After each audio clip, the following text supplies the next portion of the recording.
Welcome to Balance Boldly, the podcast where we get bold about our balance and campaign to shake the shame that stunts our growth. I'm your host, Naketa Thigpen, balance and relationship advisor for bold women in business and a few brave men. This segment is brought to you by Millennial Leadership, a global advising network powered by youadvise.me. Millennial Leadership is engaging today's leaders for career success, one city at a time. Go to millennialleadership.youadvise.me for more information.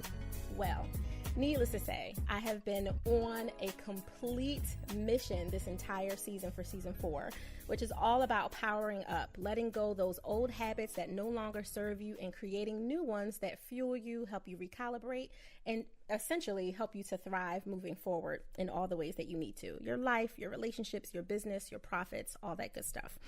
Today, I'm excited and happy and acknowledging the fact that this chick has been giving me the runaround. I've been trying to get her nailed down. She has such a full schedule because she's all over doing amazing things. And she's from another country, so that helps really, really, really much, especially when I go to her country and get lost. The Dominican Republic, which we'll laugh about in a second because she doesn't know I almost emailed her like 5 times the last time I was there a couple weeks ago. So let me do an introduction to Karina Garden. She is an amazing woman. She's dedicated to meaningful impact. So not just impacting, because we hear that kind of mantra all the time. I'm all about impact. She's about meaningful impact, supporting and promoting the business development of local minority-owned small businesses. She's on a mission to empower women entrepreneurs by supporting their journey as they seek to make their mark in the business world. In addition to some of the amazing things she's done as a lawyer, she is a major power partner for Thigpro. She's created all these businesses. She's co-started all these great projects, including the Business of We, which stands for Women Entrepreneurs. She's an invaluable resource, as is some of the projects that she's a part of, being mission-centered and success-focused in everything she's done. She's been featured on NBC Visions, Univision, Telemundo, New York One, NPR Latino, and the list goes on. It's way too much for me to share. Let me welcome Karina Garden to the Balance Boldly podcast. Welcome, Karina. Hello. Thank you so much for having me. I'm so honored. This is very exciting for me. And again, thank you for having me, and thank you for that amazing introduction. I really feel like I need to tape record that and transcribe it and kind of use that in my bio. This is amazing. Thank you so much. You're welcome. Well, I'm excited to have you. I was teasing because you were one of the people I was talking to before my sister got married in the Dominican Republic this June that passed. And you were like, let me know if you need anything. And I'm like, I'm going to hold you to that. You totally should have. I should have. I had to giggle as you were, thinking about that a few seconds ago. I'm like, oh my God, she's crazy. You should have reached out. I really should have. There was so much specialness. I mean, it all worked out because one of our assistants is from there as well. So I was able to get on the line with somebody. But a couple times I'm like, listen, these people know I'm not from here. They're trying to get over. I got to tell you, we are wonderful people, very service oriented. I love my country. I love my people. But yes, there's a chance that they're trying to get over you, on you at all times. So I'm glad that you were able to identify that and get some help. And, no disrespect to the rest of my Dominican family, but yeah. No, they were like, listen, girl, you know how in America people were like, speak English. They were like, listen, if you don't speak my language, get out of here. No, they didn't say that, but that was definitely the feeling. But I pimped my daughter out. She's bilingual, so I was able to be like, Messiah, go say this, go say that. She was totally annoyed by me, but I'm glad that you had availed yourself to be available if, in fact, I needed to email you the 5 times that I thought about it, because I definitely came excruciatingly close. But I want everyone who's listening on Balance Boldly to get an idea of the amazing things you do in one of your first hats as a lawyer, because I know that is a hat that is one of the heaviest ones that you rock, because you wear it Monday through Friday, 9 to 5, and you do a lot for people. So share a little bit about what you do as a lawyer. Absolutely.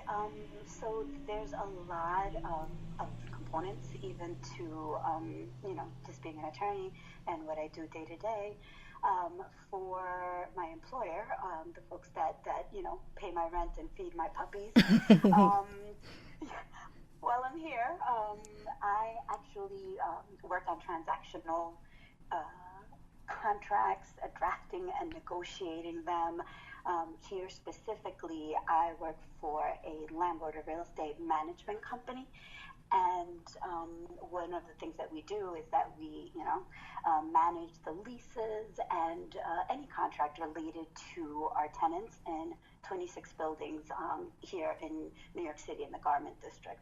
So, basically from 9 to 5, that's what I'm doing. I'm one of two attorneys that are here at the office. But separate from that, and just something that I'm really passionate about is how I can use my legal background to help small businesses. And so I do have a lot of clients on the side. I don't like to say on the side because they're very important to me, but that I do help when I'm not here at the office. And a lot of the things that I focus on with them is just, the starter process from beginning to end, the business formation process, drafting any government documents for them, whether it just be the initial contracts or perhaps they're a little bit further along and just need me to review the contracts that they have and redraft them, that sort of thing. Any way that I could be supportive to business owners, either starting up or, when they're off and running. That makes sense. I mean, and in short, you're dealing with a lot of details and covering important areas that people could easily miss when we get into the DIY, do-it-yourself mode. Exactly. Right? That many people do. And I know all those details for you because, small disclaimer, folk, me and Karina have a little bit of a background between each other. We've had multiple conversations. So I've been loving on her well before she came to the show. And I know that you're a designer, like an event designer. You take your eye for detail that you have under your legal hat and you're able to use it in such a visual and creative way. Because I've seen some of the amazing branding and other things you've done with Business of We, just to mention one of them. It's incredible. Thank you so much. And it's funny, a lot of people, I shouldn't say a lot of people, I myself project a little bit of uncertainty because most attorneys or most people see attorneys, in a very specific light. And for the most part, I don't fit that bucket. And one of the things that is just very important to me in trying to find balance and work on my wellness and just ultimately survive the 9 to 5 that can get not boring, but it could just be repetitive, especially when it's transactional work. I don't go in front of judges. I don't really speak to clients on a day to day. So one of the things that I've found that really balances that and that I'm able to kind of use the same analytical and detail-oriented characteristics that I use, like you mentioned, as an attorney, is just exploring all the creativeness inside of me. I love visual branding, and that's led to, teaching myself website design, graphic work. My first love and my first business venture actually was in event planning. I love content creation. I love blogging because I read so much, and I just want to share it with the world. So it's actually a really nice balance that even I myself don't understand, and the other people kind of have a hard time processing how my brain sort of enjoys both. But it works for me. It's one of the weird little quirks that allows me to just be okay day to day. Now, I love your weirdness because I have that same peculiarity, right? Like it's, like I tell my kids, like my goal was not for you to ever be normal. I want you to embrace your weird because your weird, your difference is what makes you genius. And it allows you to move through this world in a way that most people could never relate to, which is great. It's not a bad thing.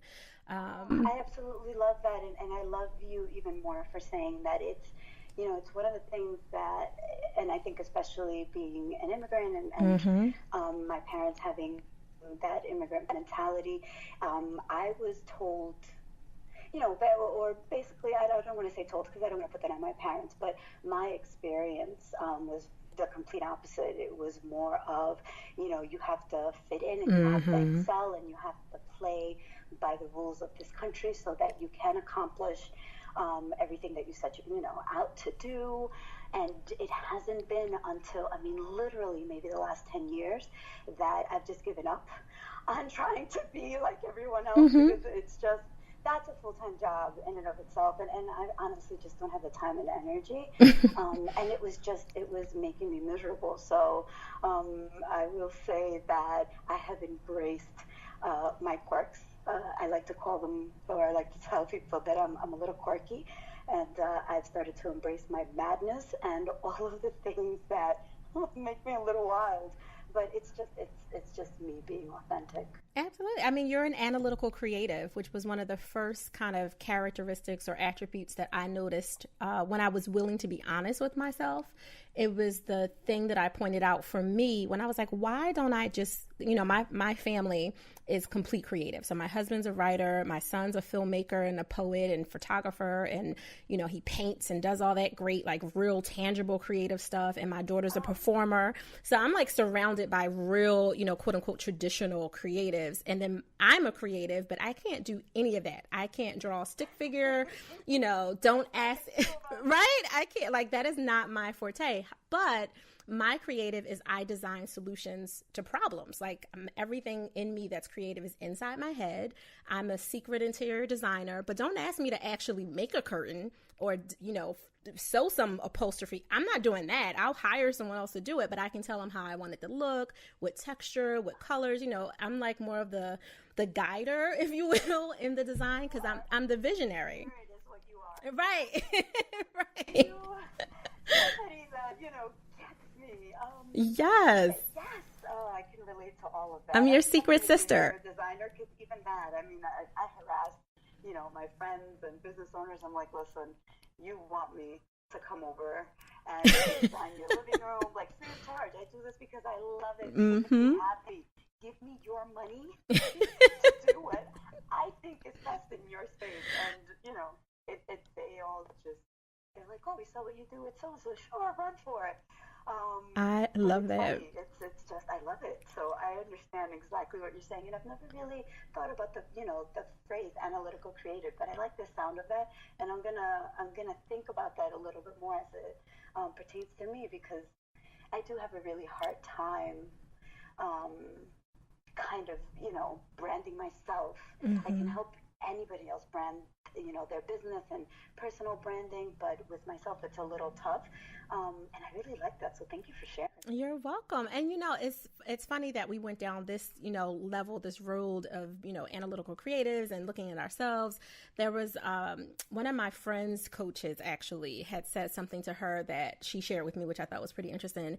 And he said, when you're inside the frame, you can't see the whole picture.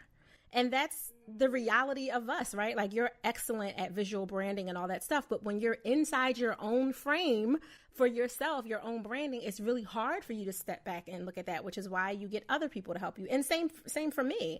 I help people develop systems and processes to make everything smooth and so they can enjoy the success that they get in life, business, relationships, all that good stuff. But listen, let me have a morning when my mind is on 25. It is really hard with this whole big toolkit of stuff I have, from dealing with anxiety to anything. Sometimes it's really hard because my tricks don't work on me. They work on everyone else, but they don't work on me. That's a gift. Brain, oh my goodness, your own brain recognizes, like, yeah, we see you coming. Right. And, I like to say that it's just a version of self-sabotage. Maybe not that extreme, but it's just hard to implement everything that works well on everyone else. You're like, yeah, that doesn't really work for me. I don't know why.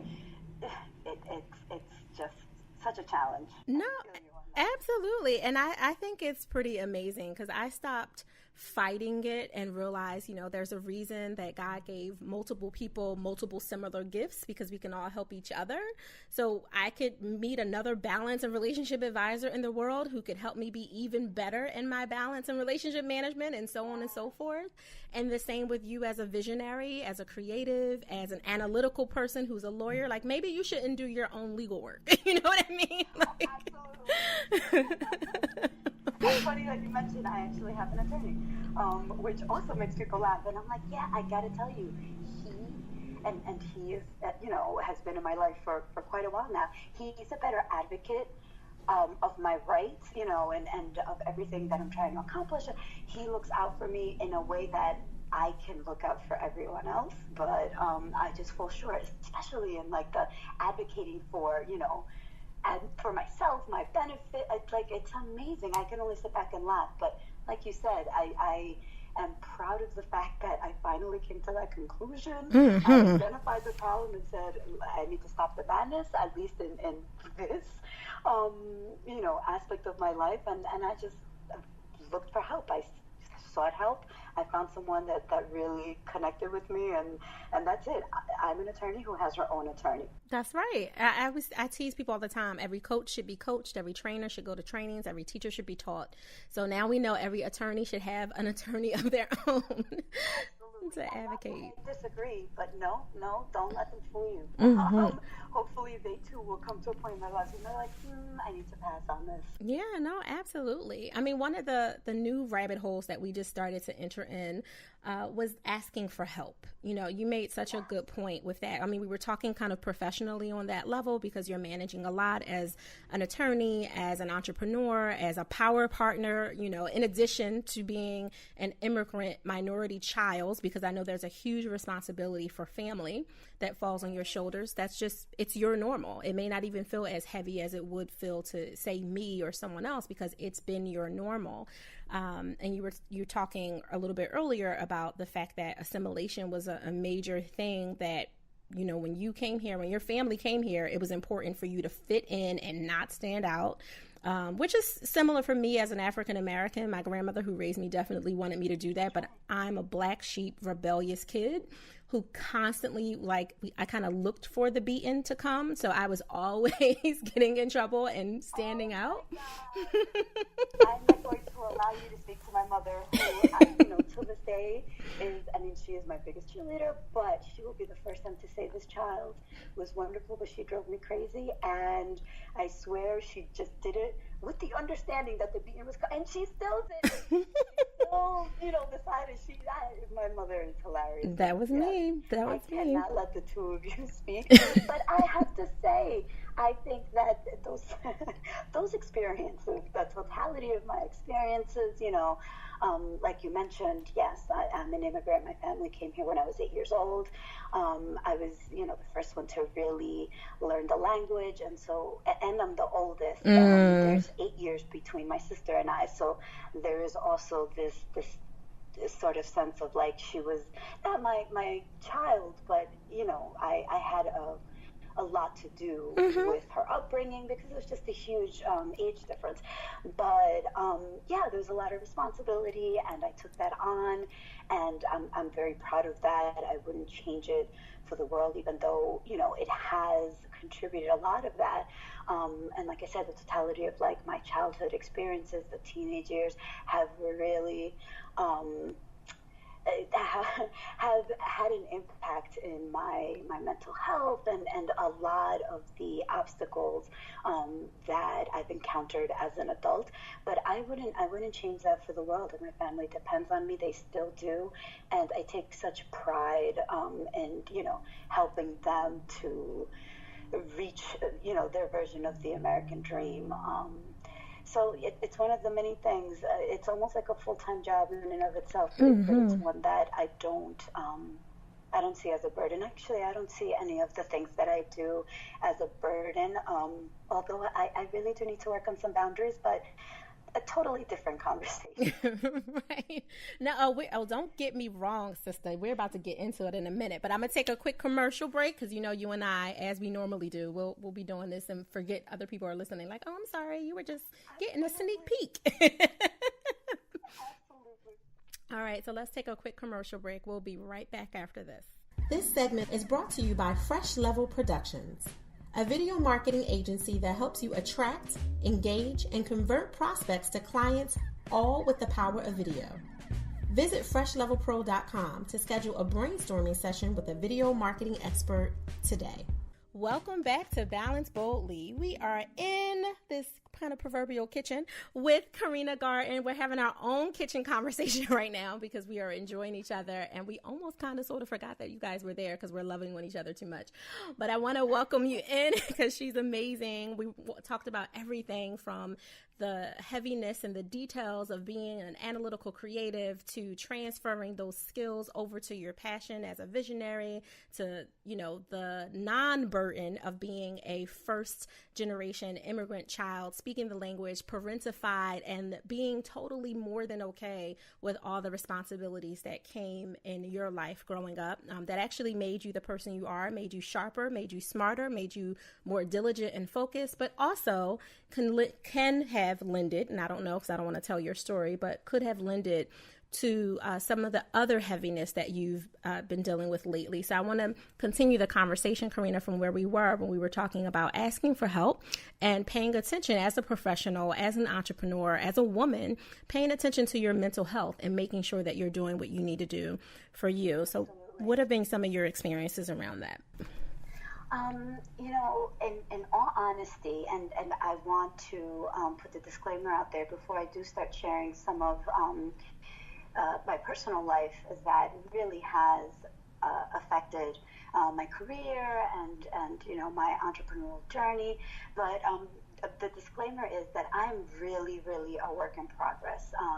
You know, it is every day a challenge for me to really focus on my mental health, my overall wellness, you know, whether it's physical, mental, emotional, my eating, you know, not prioritizing, exercising, the battles with the weight gain, and not eating. I mean, there's just so many things. So I really do, I hope that nobody thinks of me as a hypocrite that might be listening to this, because while I really am excited about sharing my story and, you know, possibly just sharing some of the things that have worked for me to date, there are so many ups and downs, and, you know, but right now is actually a down for me, and by the time, you know, our audience listens to this, it could be that I'm back, you know, in a high note, and I'm feeling better. So I just wanted to say that I think it's really important for people to be able to, you know, to understand that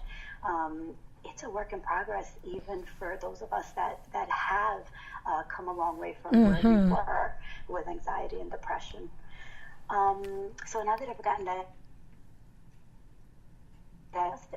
from a very early time in my life, you know, I started down this path of not only doing everything that was expected of me, but because I wanted to make my parents really proud of, you know, me and everything that I can accomplish, and kind of, you know, put my little sister on the same path.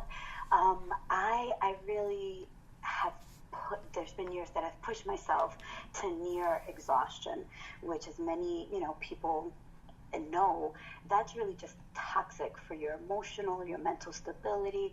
And unfortunately, it took me so many years to recognize this. It wasn't really until maybe I'm 38 years old, and it wasn't until about 10 years ago that I really said, okay, I need to stop the nonsense.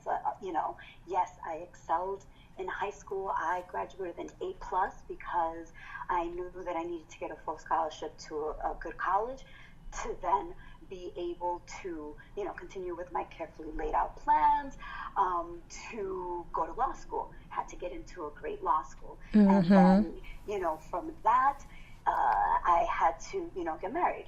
Like we've mentioned, I'm Latina, I'm Dominican.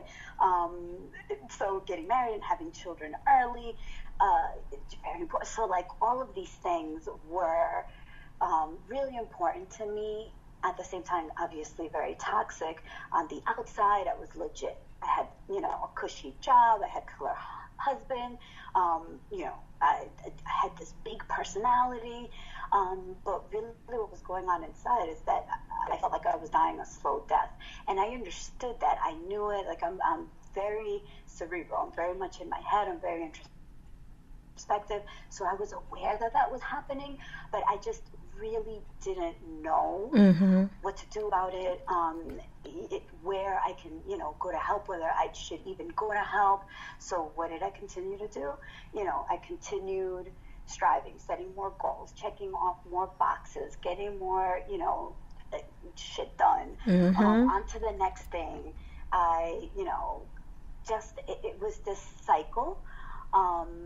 And again, it was a destructive cycle, but there really isn't anything wrong with setting these goals and trying to reach the next thing and reach the next phase in your life. But this became like my acute focus. I would really, really focus, and still do to some degree, on all of the things that I hadn't done yet. So instead of, sitting there and saying, oh my God, I have a double major and a minor from Boston University, which I managed to do in 4 years. Instead of being happy about that, or saying I graduated from Brooklyn Law School, working a full-time job, and I did well with that, and I got a good, like, none of those things were achievements in my mind, because I could do more. And to some degree, I really feel that way till this day, but I can see those destructive thoughts coming a little bit faster. I can identify the triggers a little bit faster, but only because I was brave enough to seek a mental health professional. I was brave enough to really, and I say brave, not to toot my own horn, but because, and I feel like many people are aware of this, the Latino, the African American community, the Black community, immigrant community, we are not really good at not only identifying when we're feeling, extreme anxiety, depression. There's just an entire list of mental health issues that we experience throughout our lives, and we're not good at identifying them, because it almost just becomes like part of our everyday. Like, it's normal for us to struggle. We're immigrants. Obviously, it's a struggle. It's normal for us to have, like, all these obstacles, and, we overcome them, but we don't celebrate them. Like, that's just normal everyday life. So what happens? We are less likely to seek mental health treatment. Again, maybe it's because we don't recognize the signs. We don't recognize the symptoms. We don't know where to get help. Or maybe it's just something as basic as fear of causing our family's shame, which was really one of the major things that I had to, really work on and overcome. I just kept thinking, like, my family thinks I'm the best thing that ever happened to the universe. As crazy as that sounds, they really subscribe to that notion. They look, to me for strength and guidance. And, oh my God, I'm really going to tell them that I am, depressed, that I am unhappy, that nothing that I do or that I accomplish, makes me happy, that there's a void, and I know that there's a void. I didn't want to tell them that. I didn't want to admit that. But the problem was that it really did start affecting my personal life. It started affecting my career, my personal and professional development. I have a real, passion for entrepreneurship, and I felt like being unable to work through and get help with these types of things was becoming debilitating. There were just too many days where my depression was taking over. I wasn't, I was calling out of work more and more. And I really do pride myself on my work ethic and my work product. So, that led to shame of not being able to, my employers weren't able to count on me. My colleagues weren't able to count on me, because on any given day, any given week, I was feeling so depressed that I couldn't get out of my bed. That's a problem. My first business venture, like I mentioned earlier, was a full-service event production company. And my team, my interns, my staff really, really counted on me to, I was the lead designer. I came up with all the concept designing, putting the production together, even if they were the ones that were executing with the clients, but they depended on me to at least lead the way. And there were, weeks that I would go missing in action. And so I really, really just had to stop the madness, and figure out what my next steps were. And the next step was really working through that shame and working through that fear of my family and my close friends and my husband's family, having this fear that I was going to let them down. Because it was either that or I was going to just be miserable for the rest of my life. Yeah, I mean, that's so powerful. And Karina, I don't need to tell you, because we've had this conversation, in private kitchens, right? Like our own little our other virtual tea spots. But I think that what you've explained is such a shared narrative for so many women, especially what I call ultra achieving. There's the high achieving women and professionals that I'm used to. And then I've recently discovered over the last year, there's these ultra achieving professionals. I'm included in that as well, where we get so afraid of complacency, even though no one else will look at our lives and say there's anything complacent about either one of us. They would never say, oh, you're not doing enough. If anything, you hear the opposite, right? Like, you're doing too much. How do you make room for that, right? But that fear is creating it. Of course we don't, because we're looking at them like, have you met me? Like, do you know? Absolutely. It's like, wait, how do you, we don't believe all the people that are telling them, no, you're absolutely, it's just such a mind-boggling thing, especially that you're saying it out loud, because I'm like, I need to really work on that. That's my next thing. Like, my perspective is a little skewed, because how can everyone else be wrong?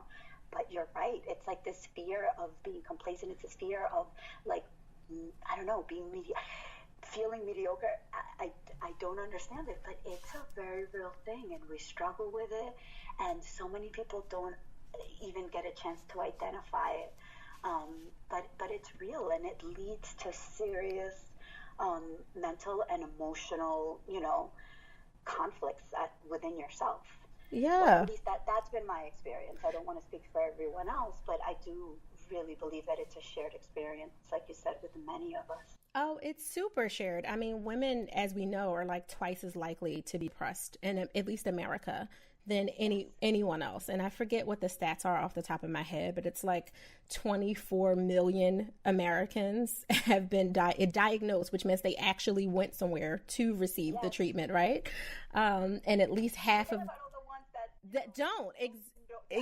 Exactly. Are, they refuse to get treatment or become victims of the stigma, of getting help for depression or anxiety, gosh forbid. Yeah, or be honest enough when they are being seen by their primary care provider or some other kind of clinician, some certified clinician, about what's happening, because they'll minimize it and say, oh, what's going on with you? Are you sleeping fine? So they'll say, yeah, I'm sleeping fine, even though they're sleeping 2 hours a night,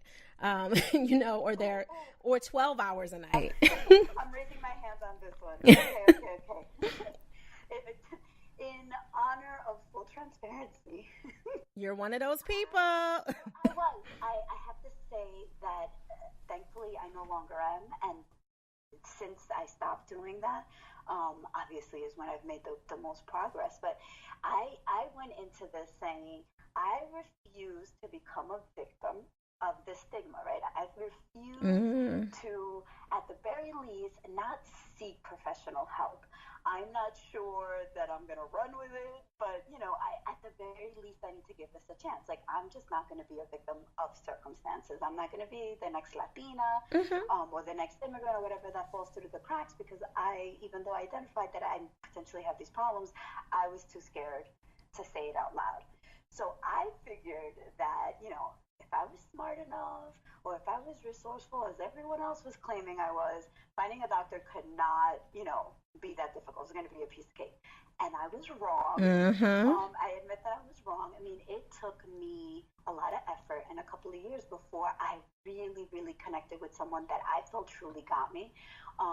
Someone that understood my brand of madness and could, set aside like all my quirks and the bad habits that I'd formed over the span of my entire life, and force me to be honest. Yeah. Because I have to tell you, it's not that I don't want to misrepresent and let people believe that I'm a liar, but when it comes to me and sharing anything that I may be going through, anything negative, I just have a hard time. I don't want to burden my loved ones right. with any problem that I might have, because I believe that I was put on this earth to ease other people's burdens and to make their life, easier in any way that I can. So, of course, I don't want to burden them. And this doctor was the first person that saw through all the bullshit, all of the scamming, and just was like, okay, if, we apparently connect, you feel me, I feel you. If you're not going to be serious about sharing what's really happening, like in graphic detail, if you're not serious about doing the work, and it's hard work, you are going to come in here depressed, and you are going to leave more often than not ready to kill yourself, because in doing the work, you're really digging deep, and a lot of it is even more painful than you realize. She's like, if you're not going to do any of that, please, let's not waste our time. You're really busy, and I have other clients that I could really help. I was so offended. I was like, yeah, whatever, whatever for you. But I have to tell you, I sat down, I thought about it, and I was like, she's right. If I don't share, and if other people don't share the details, like the reality of their everyday, you are not going to make the progress that you need to make, and this is just going to be a difficult experience forever. You're just going to keep going to therapy. It's not working. You're going to blame the system, and not to say that all therapists are fantastic and that everybody's created equal or takes this seriously, but you're going to blame the system, where in fact a lot of it is because you're still scared. Yeah, absolutely. I completely agree with that. And you made such a valuable point that the match has to be felt, but you need someone who's going to disrupt your thinking. Like you're too smart for your own good, and you met your match with someone who said something disruptive. You know what I mean? It's scary. That in and of itself is like, wait, what? Calling me out on what? Like, wait a minute, back up. I know you're right, but what? And that's exactly what you needed. Absolutely, and I have to tell you, like, it really, it's only because of her. And then another thing that I feel is even more of a problem in our communities and with women, which is some of us really need medication. Oh, yes. Therapy is not enough. If you have a chemical imbalance. Exactly. And I think I'm saying this not only for the people that have the chemical imbalance, right, and are struggling, but also for their families and their friends and their colleagues. Guys, some of us really do need medication. Yes. Together with therapy, if there's an imbalance inside of us, no matter, it doesn't matter how much you're talking, it doesn't matter how much you're digging or how much progress you're making. We need that extra help just to bring us to a baseline. And it's a huge stigma. And you will hear people say, well, have you tried natural? Have you tried meditation? And not to say that meditation and tea and therapeutics, I am not knocking them. I know. We've had this conversation. I have a Reiki practitioner that I go to, and, acupuncture. I believe in meditation and yoga. I mean, they're fantastic, but you know what? If I'm not on my medication and I'm not taking the medication consistently, my brain is not even going to turn to those things. I'm not going to be able to get out of my bed. I need something to just get me to baseline.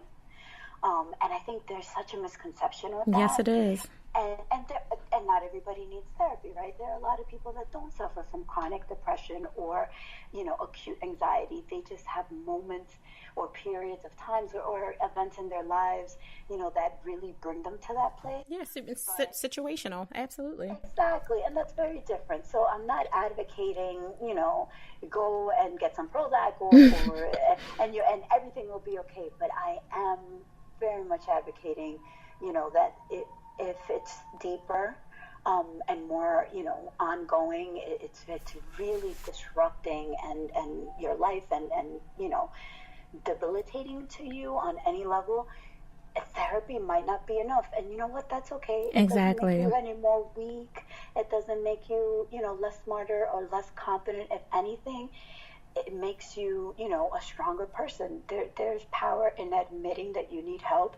And again, this is me being a hypocrite because I can say that out loud, and on a good day I practice that, but on bad days I just become a recluse, and I don't seek help. I don't share with my loved ones. I don't let them in. Mm-hmm. But I acknowledge that now that I've been getting help. And again, I can kind of see it happening, and I try to stop myself. And kind of, like I go back to the basics, like, okay, I wouldn't give this advice, or I wouldn't tell someone else that I'd love to act this way. Mm-hmm. Stop the, nonsense. You know better. Now I know better. I have help. I know better than to just allow myself to fall into that trap every single time. Because, there are times where I'm like, it's Friday. It's been a rough week. I'm going to order some pizza. I'm going to marathon, something on Netflix. And I'm just going to smother my beagles, with love on this couch. And that's it. And I don't think that's bad. I think that that's actually great. Like, that is your balance. Now, granted, I know there's an extreme that you're talking about, like when you went way far into the deep bubble when you're starting to turn into shrink wrap, smothering yourself with it, versus you just saying, you know what, let me disconnect and, not respond to notifications on my phone or constantly checking email or just, whatever's complained about something.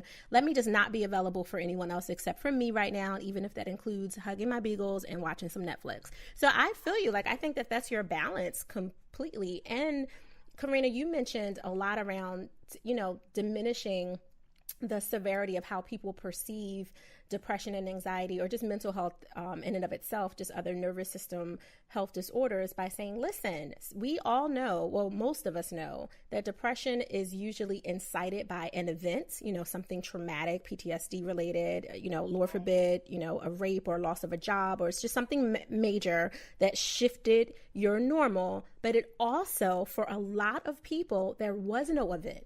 It was just a chemical imbalance. And for some, they're, two happening at the same time, which takes them to a whole nother level. So for me, if I'm having a chemical imbalance, if anything, I should feel a little bit better that I didn't have to go through a specific event to cause that. You know what I mean? Yeah. And that's hard for people because they think, oh, something's wrong with my brain. Yeah, and that's not your fault. Blame it on your parents. Blame it on your genetics. Exactly. But, your grandfather. Yes. It is not all your fault. No. It is not all you're doing. It is not because you fell short. No. Along the way, it isn't because you didn't enough, or, you didn't follow some kind of guideline or pay attention to your parents' advice. It isn't. Sometimes it's a little bit of that. But with a chemical imbalance, there's nothing you can do to, affect that unless you take some, and I'm not saying, obviously there's a serious problem, especially in America today, with doctors over-medicating. Oh, of course, people themselves over-medicating themselves. Mm-hmm. There's a very big difference with taking some level of medication that gets you to that baseline, as opposed to taking an abundance, of medication, over-medicating yourself so that you are, happy as can be, and everything, you basically, like, all you're seeing are rainbows and right. and that's just not real, right? Like, now you have a whole nother problem. You're at a whole nother extreme. Mm-hmm. Exactly, because it's like, at some point that bubble's going to burst, and you're going to realize that, well, yes, it's great to be positive and to look at things in a positive light. Oh my God, unicorns do not, appear every day, and I if they appear at all, oh my God, that's like too. So I think that obviously with everything else, there's a balance, and people should be very, very careful about their doctors, over medicating them. They should take some responsibility for the medications that they're giving. Do research, see what works for them. Aside from chronic depression, I also have it's weird. There isn't really any classification for it, but I have chronic fatigue syndrome. And at the beginning, when I was diagnosed with this, they had me on like 3 times the dosage that I take now. I recognize I was becoming manic. Like, it was like I was more hyper. I'm already hyper and high energy. Like, people are like, oh my God, you need to just talk slower. But separate, like, I was manic all the time. And so, that's great, right? Because during that period of time, I was like, I'm not giving this up. Oh my God, I am so productive. instead of, doing everything that I already, like, I can take on so much. Oh my God, I feel like, Superwoman. Yeah, that's not, that again is just not particularly helpful. Yeah. It's not healthy in the long run. So, I'm proud to say that I started researching other, cases of chronic fatigue syndrome, especially because it's just not something that's very well known or very well documented. And I was just like, okay, I need to take some responsibility for my health. It's not just following what the doctors are saying, because to some degree they might have another, an agenda, or they might be wrong. You know yourself best. And now a couple of years later, I literally take a third of the dosage that I was taking when I was first diagnosed, and I function exactly. I don't have those manic episodes, but I function just like any other normal person. And I take pride in that, because it let me tell you, as an overachiever, it was a very hard to walk away from those those moments of mania that I was just beyond productive. Like, I was thriving, but I also recognized that something was wrong, right? Like, there's no way that I was going to be able to sustain that level of energy. That's overstimulated. Yeah, when you're overstimulated, that's a big problem. Yeah, absolutely. And like I mentioned, and you know me, you've seen me in action just on a personal level. I'm already really high energy. So can you imagine, like, people, dealing with that version of Karina? I am still apologizing to loved ones for for that period of time. Like, oh my God, do you remember the days? I am so sorry. No, Karina, that's when you get to fall back on the, like, this is not my fault. I need us to do a DNA check and look at our ancestors and see what was going on in our gene pool. I need to check this chicken that I'm eating, what hormones was in it, and what they're putting in the air. Like, no, I'm like semi-joking. But I think a lot of the chemical balance is part genetic, part environmental, part you're walking down a street and you didn't even know that you were passing some kind of smoke-infested area that caused something and left, an imprint on your neurons. And that really does matter for a lot of people, let alone if you were pregnant at the time and, all those kind of good things, which is a whole nother rabbit hole. But I want to know, what do you do to pause? Like, how do you unapologetically pause for yourself now with everything that you have going on? Okay, that's a tricky one. So I will say that I definitely have I definitely have developed a system for combating a lot of the imbalances, in my life. And even though I'm a Libra and I'm an attorney, you would think that I'd have more balance, right? Like, these things represent the scales of balance. That's not the case with me. I'm extremes at it with my emotions and, my ideas, probably 90% of the time. But some of the things that have really helped me is, one, really understanding that launching a business, for most of us, even, a lot of us that also have full-time careers, is a wild ride. It's full of ups and downs, and, some of it we spiral out of control for a couple of days or a couple of months, and that's normal. Like, that's what we signed up for.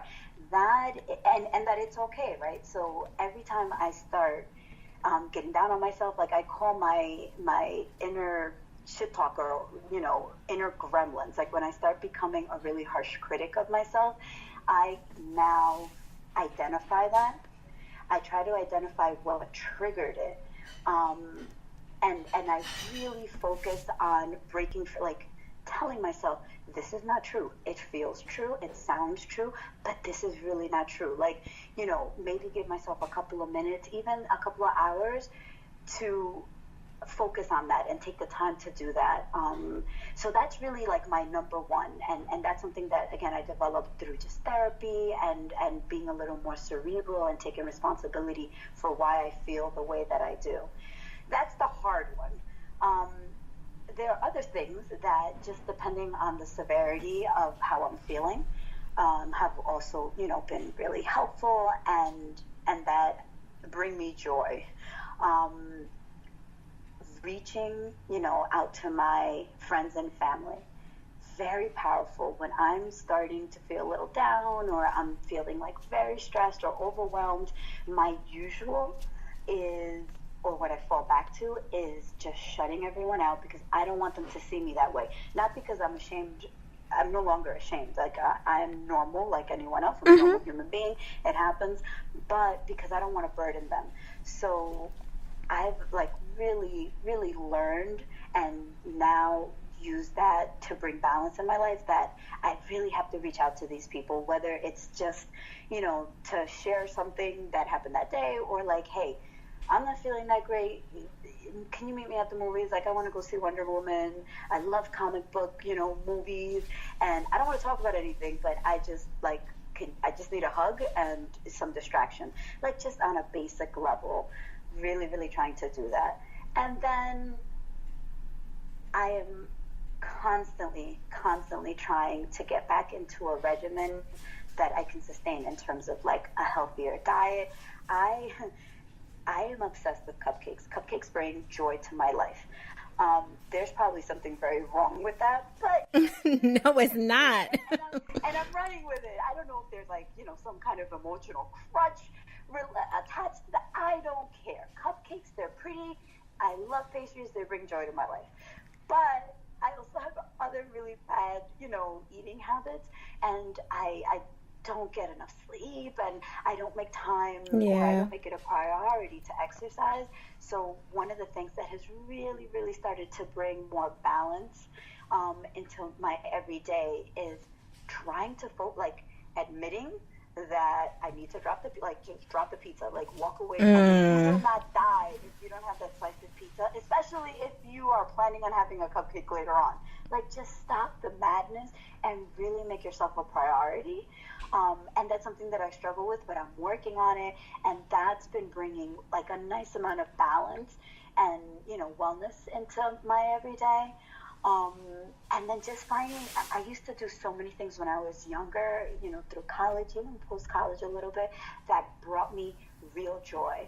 And they had absolutely nothing to do with business, because if you ask me, you know, yes, I'm a workaholic, but I love it. Like, I really, really, really love it. There are some aspects of owning a business, like doing the books, you know, and there are some things that I hate, and it's just part of what you have to do. But when I'm like in a flow and I'm creating something, you know, I'm working on the business of anything like that, I actually love it. But what I've started to incorporate recently that I'm really proud of, and I know that a lot of people hearing this that know me are just going to be so happy for me, is going back to the basics of what made me happy when I was 21. I love to dance. Yes. At one point of my life, you know, I was dancing professionally. I mean, still working and doing, I didn't pause everything else that I had going on, but I was really into mambo, cha-cha. You know, I started taking it seriously, and I danced. I was on stage, but separate from, you know, I traveled. Separate from that, I would go out dancing, or I would just like take a dance class. I would turn on the music in my living room, practice what I had before. I mean, like, and it brought me such joy and had nothing to do with any other part of my life. My career, my responsibilities to my family, you know, my businesses, and I don't know why I stopped.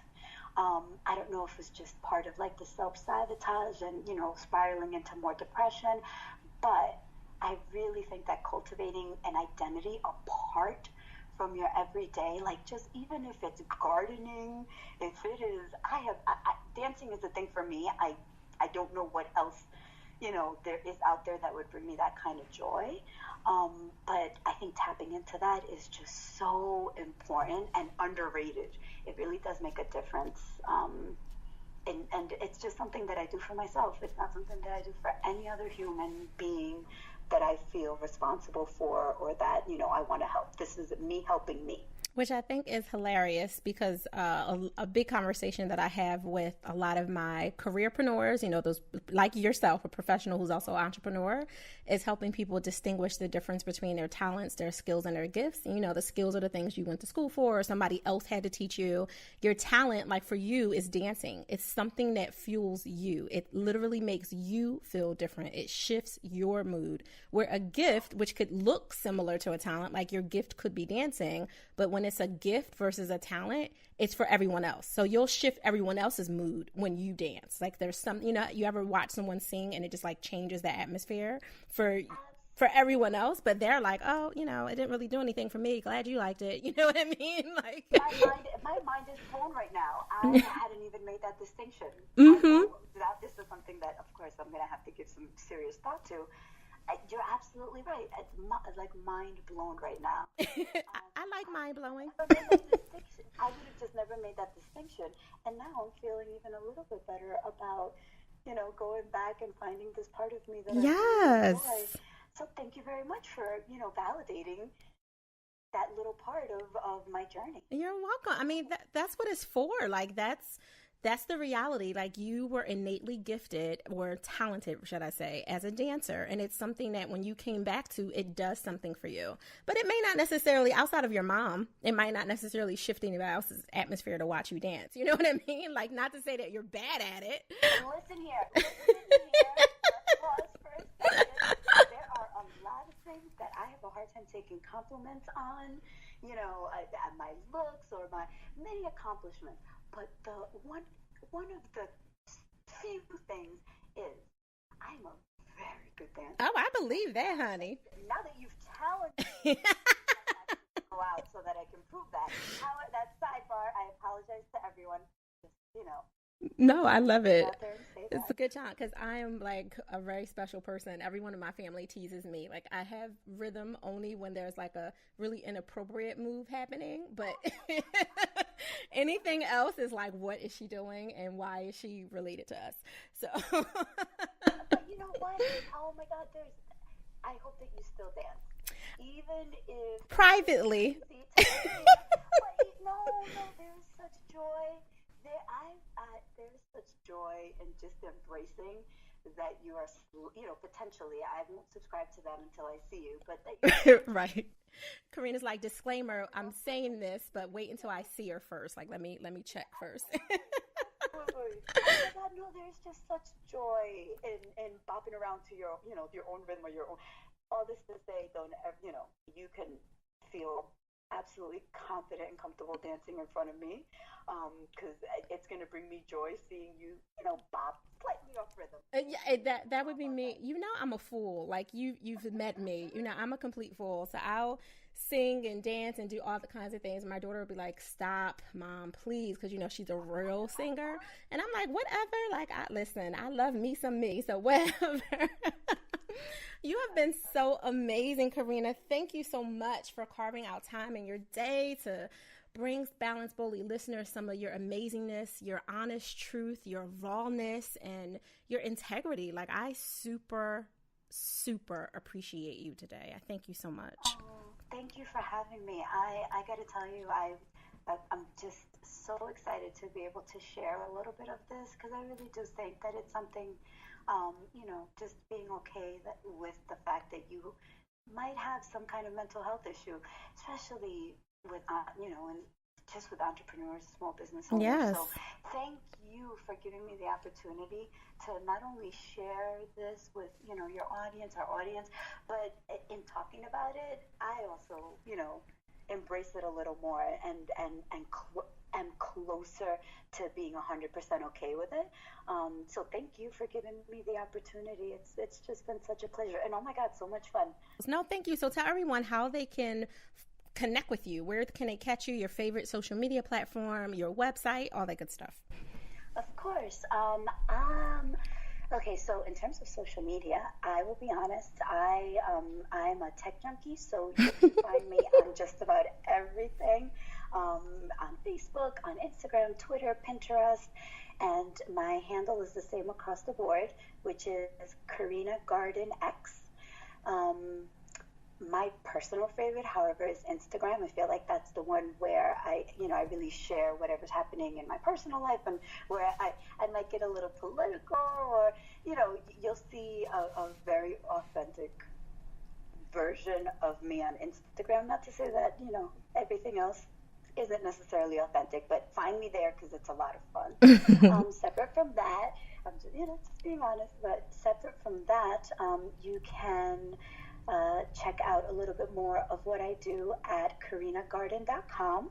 And one of my biggest joys and things that I am just very excited about, the initiative that my partner and I have started, the Business of We.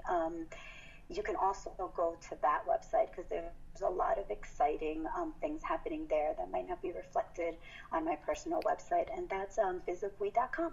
Which is amazing. And Biz of We is a power partner of ours too, guys. They are an incredible, valuable resource for entrepreneurs, especially the brown and black. I will give a big ups to us brown and black folk. I want to thank Karina Garden for being incredible. And of course, I want to thank our listeners for taking a moment out of your day and allowing us to plant positive seeds in your life, your relationships, and your business. If you like what you hear, please subscribe, rate, and share this podcast to help us ensure the bold and brave have access to all of these valuable balance tools. We don't just take this time out of our day for nothing because we love chatting, which I love doing anyway, but it's to make sure that you get what you need and you get it in a way that you can receive it. As always, I want to sign off with a little gentle honesty, paying homage to our expert featured guest today, Karina Garden. It's a little bit of a mix of what she said and what I said, bringing it together as a major takeaway. So courtesy of Karina Garden, her gentle honesty moment for the day is: being an ultra-achiever has its pluses and minuses.